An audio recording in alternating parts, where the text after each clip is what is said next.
As pessoas buscam desesperadamente tentar, assim que entram na igreja, viver uma vida diferente. Buscam santidade de vida, buscam uma conformidade entre aquilo que ouvem na pregação e aquilo que vivem na vida cotidiana. Isso é bom e necessário. É preciso que seja assim. Por outro lado, nós passamos a compreender que não é fácil colocar o que ouvimos em prática. Que as incoerências, elas começam a acontecer na vida de todos nós.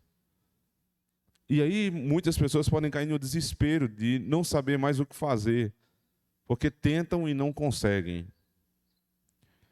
Existe um caminho seguro pelo qual nós podemos buscar a santificação, porque é, de fato, uma responsabilidade do homem, como diz o apóstolo Paulo na carta aos Filipenses, capítulo 2, versos 13 e 14, ele diz: desenvolvei a vossa salvação.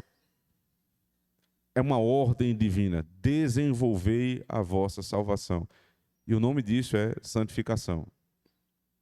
Aqui o apóstolo Paulo, ele ensina de modo prático como nós devemos buscar a santificação.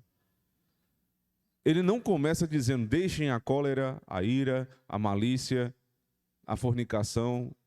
Não, primeiro ele diz, vocês precisam fazer um trabalho anterior a esse. Não se começa a santificação pelos atos, mas se começa a santificação pela mente.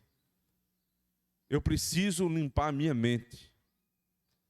Eu preciso deixar as coisas que são de baixo e colocar na minha mente as coisas que são de cima. Eu preciso inundar a minha mente das coisas que são do alto.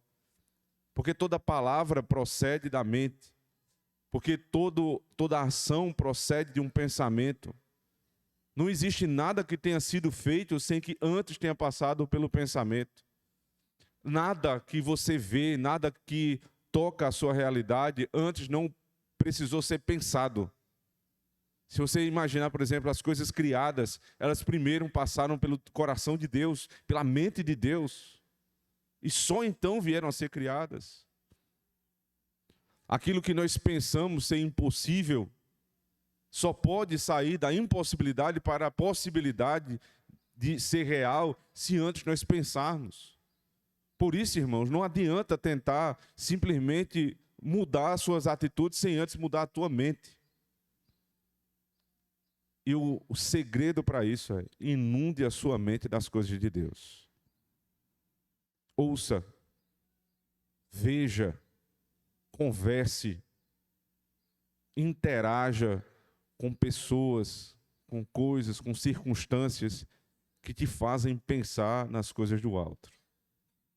Mas se você inunda a sua mente, se circundando de pessoas que só falam sobre coisas da terra, de pessoas que só falam sobre questões baixas, vícios, desejos desenfreados, se você só assiste aquilo que fala sobre coisas baixas, e aqui veja só, eu não estou dizendo que você precisa ouvir pregação o dia todo, porque essa é a tendência da gente, a gente começa a vislumbrar, virar um monge.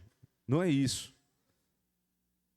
Ouvir coisas do alto não necessariamente quer dizer ouvir pregação. É muito bom que você comece pela pregação. Você tem que ter o seu devocional diário, mas você não vai passar a vida inteira assim. Mas se aproxime de pessoas que têm pensamentos que, apesar de estarem tratando de questões do dia a dia, a finalidade são as coisas do alto. É uma vida cristã prática. Eu ando, eu converso, eu ouço, eu assisto pessoas que falam, mesmo de questões aparentemente de baixo, ou seja, trabalho, economia, política, família, coisas que tocam o meu cotidiano, mas elas têm finalidades eternas. Se nós inundarmos a nossa mente dessas coisas, imediatamente nós estamos limpando a nossa mente das coisas baixas e vis.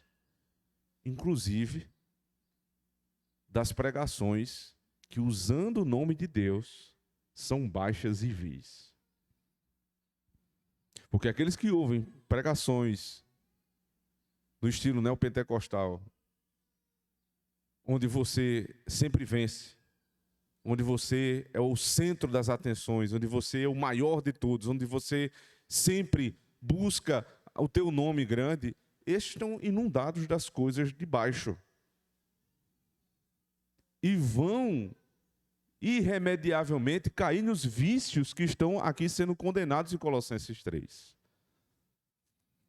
Então deixemos as pregações, as pessoas e as circunstâncias que só tratam de coisas baixas, vis e passageiras, e comecemos a andar, a encher a nossa mente com as coisas do alto.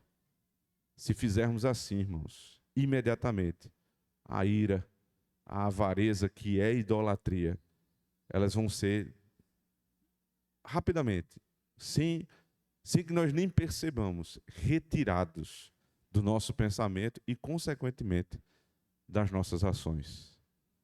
Uma vida cristã prática passa por uma prática de pensamentos cristãos. Se eu inundar a minha mente das coisas de Cristo, eu não vou ter como viver as coisas de Cristo. Nós somos chamados agora, irmãos, a confessar as muitas vezes que nós deixamos os pensamentos baixos virem à nossa mente e muitas vezes serem traduzidos em ações malignas. Confessemos, pois, os nossos pecados e peçamos ao nosso Deus que inunde a nossa mente com o pensamento de Cristo. Oremos.